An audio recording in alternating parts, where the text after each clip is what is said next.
So, hello and welcome to this edition of Salonpreneur magazine, the podcast. And today I'm joined by the lovely Phil Jackson. You might have seen him on here recently, but there's a reason that Phil's here today. So we're just going to be talking about the launch edition again.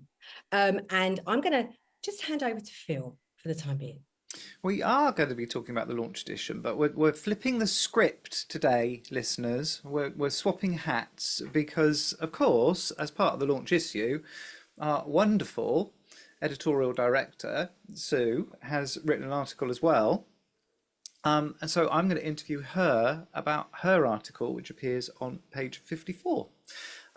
With longer hair, we're going to have to update Yeah, I know. we're going to have I to know. I need update to your update. profile pic I now, aren't do need we? to update my profile picture, but I like that one.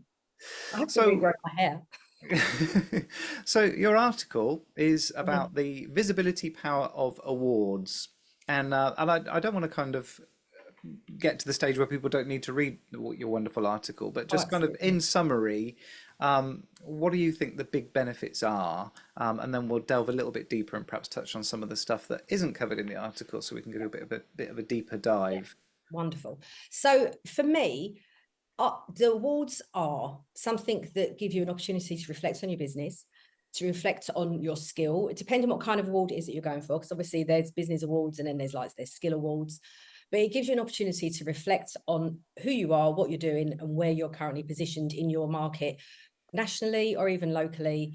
And sometimes even with your team, you could do like little awards in the salon too. But I do think it just gives you that opportunity to look, see how you've grown, see where you need to develop, and just see how you can improve and raise your standards. That to me is what everything is about. It's about trying to reach that 5-star peak of where you want to be. And you are absolutely with me preaching to the converted, because it's in fact awards that got me into coaching. Yeah. Way back in 2015, I won my first big award. And it kind of opened up a huge realm of possibilities for me. But why do you think there's so many salon owners that overlook awards and don't make that part of their marketing I strategy? think there's a fear of failure. And I think it's a win, even if you fill out the application form, because you've done that reflection, looked at your business, seen where there may be gaps, and you can do something about it to improve your chances of becoming a finalist. Um, but I really do think that it's just about people being fearful. They think that maybe that there's bias within the awards. And I know I've heard it so many times, whether it's in like a practical competition, like when I used to do now competitions, there was always like, oh, well, that judge is going to prefer them and there's going to be bias. Hmm. And people assume that because someone has won something a couple of times, it's biased and therefore no one else stands a chance of winning. So then why enter? And Hmm. I think that's a really silly point of view, really, because having been a judge on many award schemes now, it really is not biased. Well, in my position, I take my judging really, really seriously, Yeah.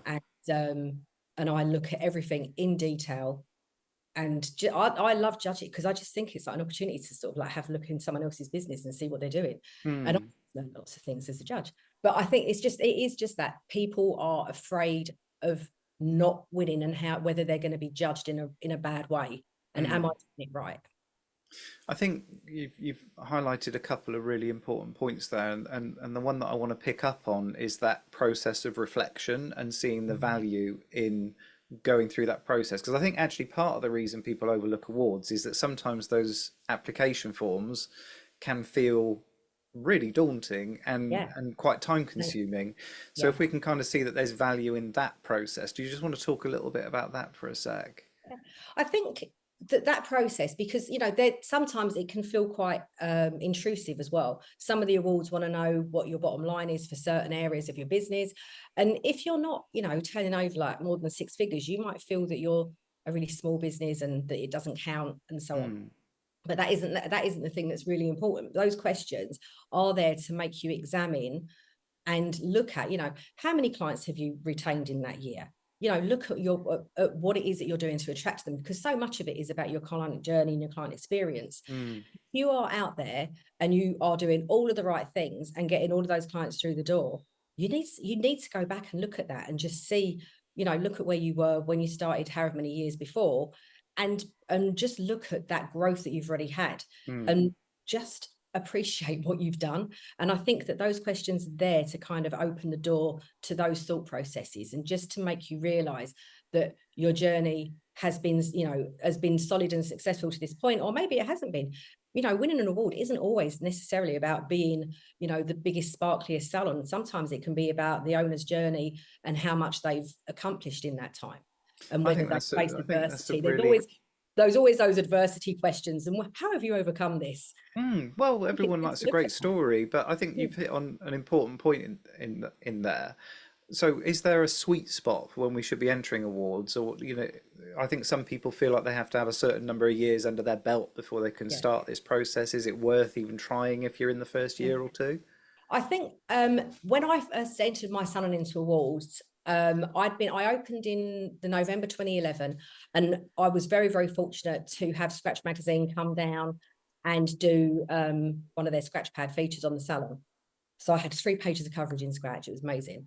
And when Helen, the Bigsy editor, was there, she went, "I'm starting this new award scheme. And by the time it comes through, you will have just been trading long enough." I'm like, "I've literally just opening my doors. This is mad. Mm, Like, you can't expect me to enter." So many of the awards do ask you to have been trading for at least a year, I think it is, something along those lines. I think just so they've got something that they can actually, that you've got a period of time that yeah, is a full period of time. yeah. And I think for me, I'd been through a lot of competition circuits and stuff, and been like managing competitions. And so I understood the process and the value of it. So I just went for it. And I Mm. made finals. I actually came third in that. And it was like, that was for Salon of the Year.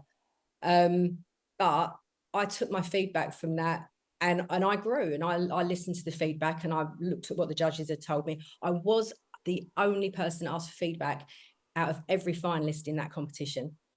I No one else have to asked. say, in all the years that I've been entering awards, I'm guilty of not having asked for feedback myself. No, I I asked for don't think feedback. I I was ever like, have. "What did I get wrong? How can I improve?" Yeah. And I got all my judges' feedback. And you know what? Up until probably a few years ago, because now I tell people you have to go for feedback. So now more people do ask Helena. Poor thing, she gets like loads of requests now. Mm, But for years and years, I was the only person that ever asked. yeah. Even when I won, I still asked for feedback, because it's so important. But I think, go back to your question, I think you probably do need a year under your belt, just so you kind of understand the business that you're running, Hmm. and you understand what your clientele is. You understand, if you've got a team, what that team looks like and how they perform, so that Yeah. you can motivate, because you've got to be able to write from experience. You can't just go, "This is what I want to do." You've got to be able to say, "This is what I've done." I think, yeah, and I think most judges want to see growth, Yeah. and that's really Yeah, hard if you've basically. only got a Yeah. couple of months under your belt. Yeah. And So, it doesn't what, have to be what, financial growth either. And I think that's really important, because I do think everyone in, so often you see the big salons winning. And it was one of my, I was so pleased when I mean, I do love the salon that I beat. They're an amazing salon, but mm, they were like a big, massive salon. They'd won, it was the third year that the awards had been carrying on. And they'd won the first 2 years. They're so huge. They were our investor owned, like, big nail salon in mm, London. They were in like Kings Road or somewhere. They were like huge. I felt, and my friend who came second, we both just felt so blown away by the fact, like, how can we compete with them? mm, Because, they're turning over £500,000. yeah, And there's us that are probably, turning over like absolute fraction of that. yeah, But so when I won, I was just, the power I felt from being this tiny little salon with 2 nail desks and a treatment room, mm. to beat them. They weren't very happy, I don't think. But Well, and I think you've highlighted a really important point there, in that there's particularly these bigger businesses spend a lot of money on PR companies huge amount. putting their entries together for them. And I know that when I won my first big award, I was kind of held up as an example of someone who just gave it a go themselves, and I Yeah, was one of the only people to have won it who didn't use a PR agency and didn't yeah. have something glossy and beautifully put together.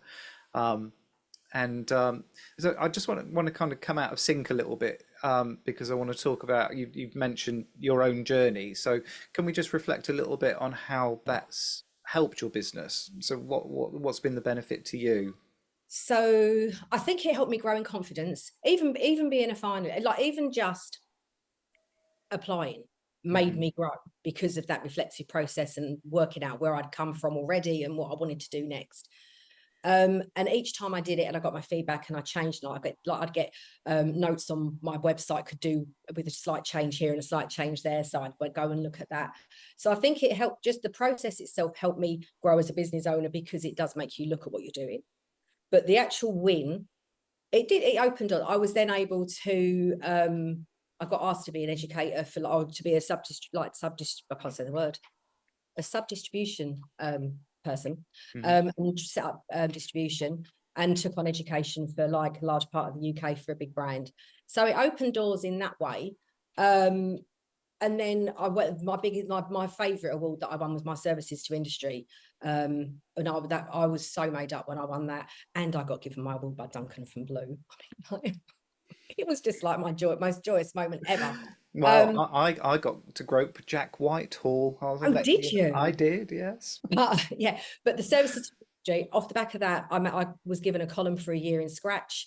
And again, and it just, and the thing, and when you start winning things like services to industry, that gives you like a more industry-wide recognition, all that kind of stuff. And I think a lot of the things that I've done, whether it be the Federation of Nail Professionals, being able to do the podcast, all those kind of things, it just lifts your confidence. It makes you understand that people have a bit of respect for you, I think. And so there's just so much that comes from it. And I think it makes you a better person, a better business owner, and a better employer. It helps you with so many different things. I want to touch now on kind of specifically using awards as part of our marketing strategy. Because ultimately these things have to have a business benefit, otherwise it's hard to justify the time and the effort that goes in. So And the where do you money of see? going and staying and all of that stuff as well. And the ticket prices of some of them can be really extortionate. Well, yeah, and I think that does again put some people. I mean, Yeah. we're very lucky in Hair in that most of them, if you make it through as a finalist, you get given a ticket. That Yeah. doesn't mean you've got to go on your own. Yeah, I But know, because with even my then, favourite some of ones, them don't. yeah, the finalist always gets a ticket, and then if you want to take guests, then you've got to pay for the guest tickets. So if you've got a large team, it can get quite costly. Yeah. So where do we fit this into our marketing plan then? Where does it sit if we're doing things like social media and we're doing paid ads, and Yeah. where do awards sit in So that strategy? for me, like my marketing always starts with, and it is a very simple level of marketing because it's a word of mouth thing. Is I always used to start talking to my clients. We're entering this. Hmm. We would really love your help and support with this, because although I think the first entry we did to Scratch, we had to get testimonials from, we had to get so many testimonials from so many clients. Mm. But in that process, it makes your clients evaluate why they like coming to you. It helps your clients understand you take what you do really seriously.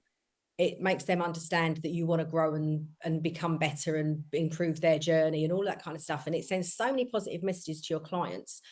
And that then ripples out.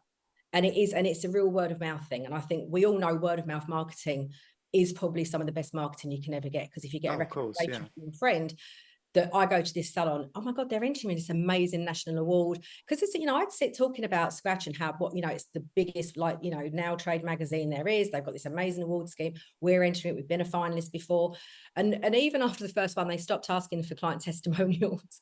But every time I entered, I still took testimonials from my clients, purely to involve them in the process and to make them feel part of our sort of team family kind of thing for the salon. And that sends signals out to them, which then they push out to their friends, which I do know that we used to get so many like refer a friend people coming in. So Mm. that hard to quantify, but I know that would have impacted our growth projectiles kind of thing. Mm. But then as you wait for that moment of, oh, am I going to be a finalist?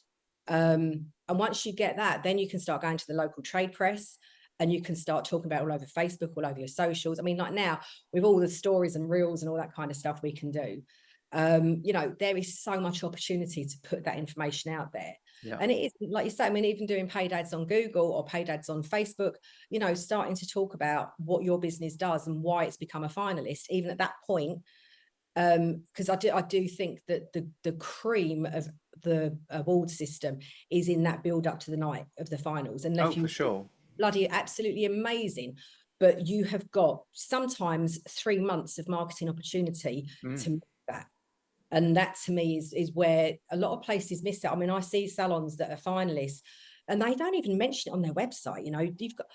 website, SEO, talk about it in all your SEO. Like, why are you not doing that? It just is, there's so many opportunities for you to talk. Blogs, everywhere you've got content, you need to have that awards in there, because if people are looking for a good salon that takes what they do seriously, you entering awards, regardless of the quality of those awards, because there is a variation in quality of awards, Mm. and credibility of awards. But anything you're entering, the public aren't always aware of how credible that award scheme is. And so anytime you're talking about you being judged as someone that is deemed good enough to be a finalist, means that you're quite good at what you do. Mm. I think the gosh, so much there that I want to Yeah, I unpack. know, sorry. No, no, no, that's fine. I think the first thing I would say is, as far as the testimonials are concerned, when I've been writing award entries for my business, even if they don't ask for testimonials, Mm, if there's a way you can work them in, it yeah, looks really, really good. So I yeah. think that process of collecting testimonials is great.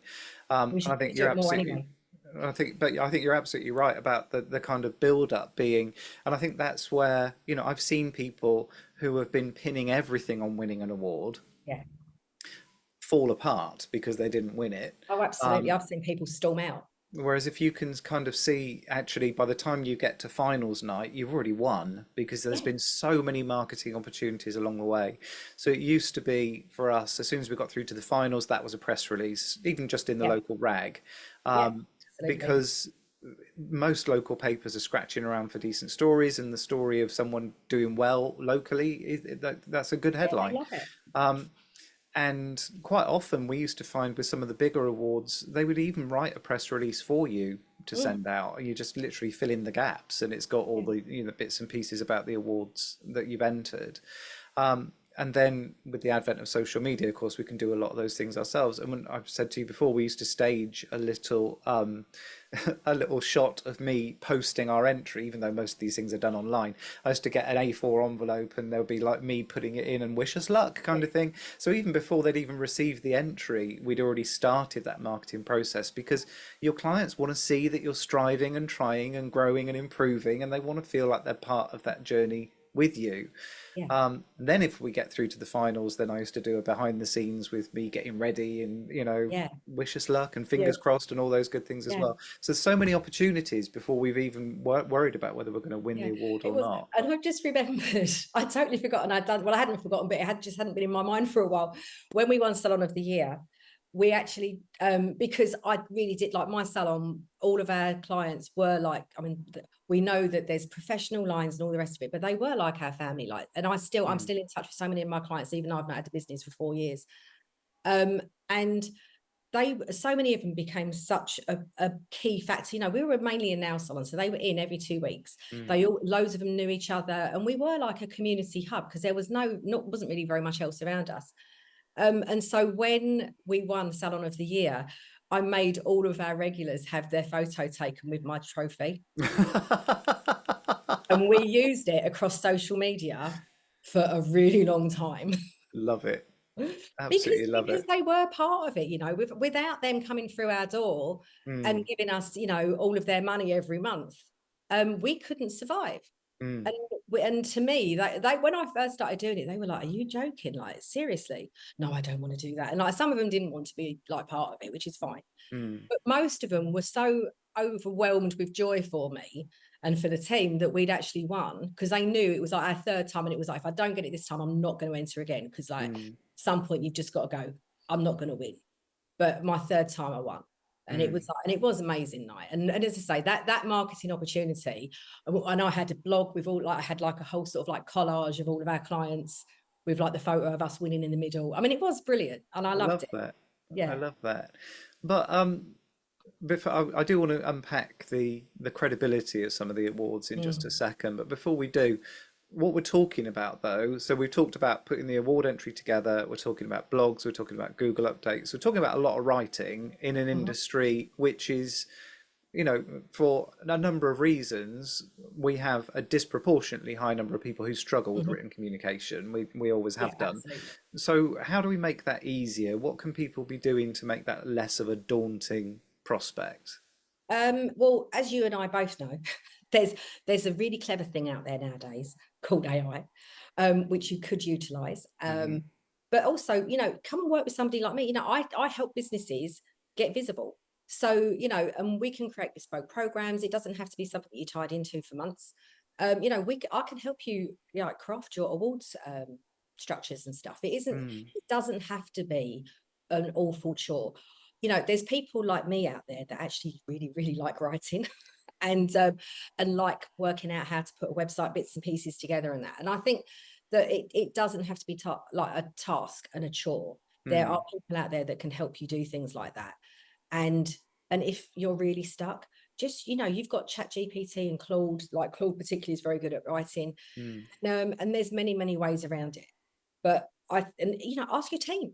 You know, some of your team might actually really like doing it if you've got a team. If you've got, you know, if you work solo, maybe you've got a really good friend that's like loves writing. You know, ask the people around you. I'm a great believer in like using the support network around you where you can.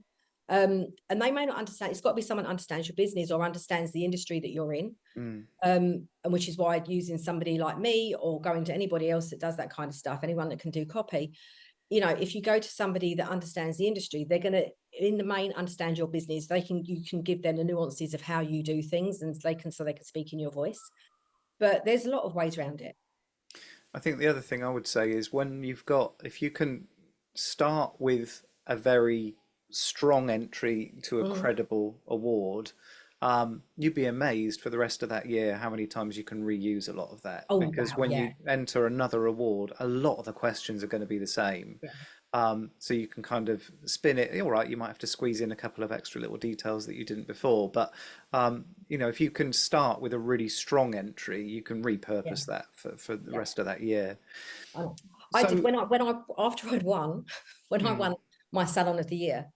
The next year I was really busy and and I was like, oh, I better go in again. And I didn't have time to actually do my proper entry. And I just kind of reworded elements of my previous year's one that I'd won with. I didn't even make the finals because I think, you know, Helena, who goes through the first draft, she probably just looked at it and was like, seriously, Sue, come on, like you can do better than that. yeah. And I know, and I knew I felt awful when I put it in because I knew I hadn't given it the time. And I literally had just sort of like, tweaked. I hadn't even reworded it. I tweaked. Well, I think that's a better story though than if you'd done that and won it, then we would all be sat here kind of yeah, wringing I our know, but hands. I didn't even get the finals. But I think that, I mean, that leads us really nicely because you've hinted a couple of times at the kind of credibility of some awards. So we've got basically, in my mind, two tiers of awards. We've got those Definitely. that have got a lot of authenticity, a lot of credibility, that are very highly regarded in the industry. And then we've got a lot of, if I was being kind, I would call them pay to enter awards. If I'm being unkind, we used to call them bullshit awards. Yeah. So, what do you think that's doing to the industry? Does it matter, first of all, which awards you're It entering? depends. It depends on which way you're looking at it. If you're looking at it as a marketing opportunity, it doesn't matter.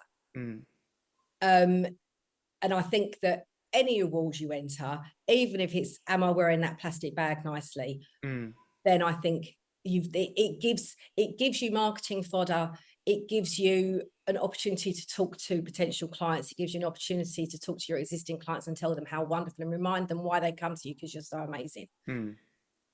But on a professional integrity level, and I have been, I think it was the year I won my services to industry in 2017. I was up at one point, I think I was up for something like 7 or 8 different awards. And I'd gone big that year.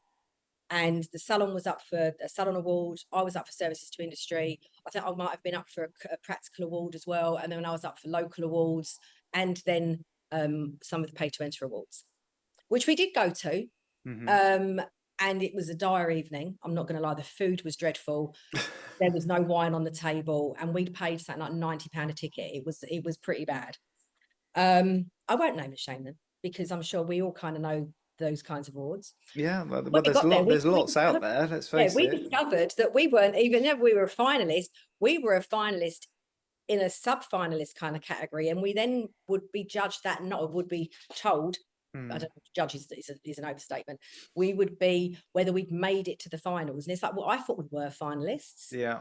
apparently we were like sub-finalists, and we didn't make the finals.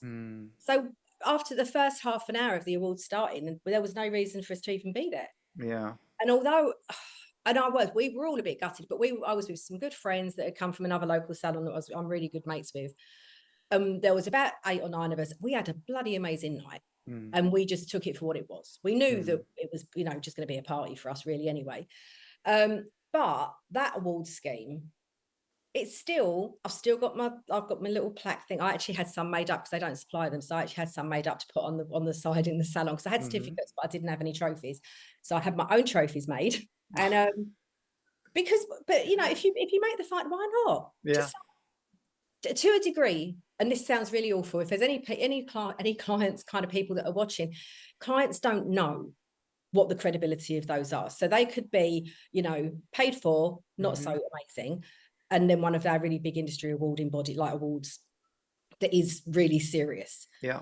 They don't know the difference. No, and nor do they really care. They don't care. No.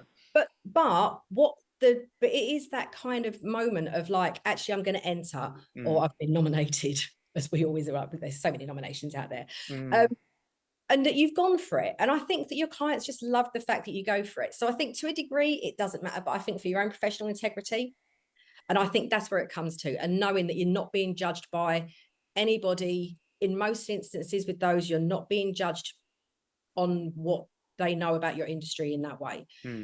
With Scratch Stars, like I sit on the business awards and we are harsh. And I literally crawl through people's socials, I crawl through their websites, I crawl through everything that I can find on that business.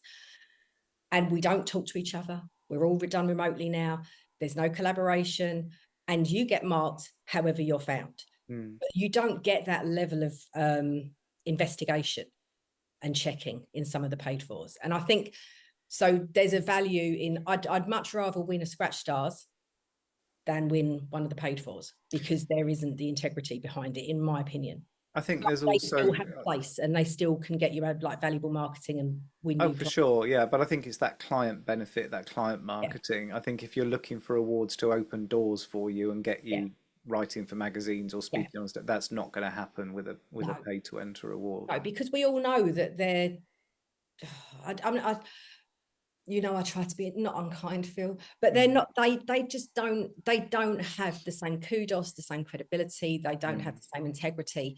They are a marketing machine, and if you look at a lot of them, they have the national awards for hair. They have the one for beauty. They have the one for the estate agents. They have one for bakers. They have one for car dealers, and they are a marketing machine. And I think if there's a marketing machine behind an award, don't expect to get any professional benefit out of it. It is a client-driven benefit, and that is it.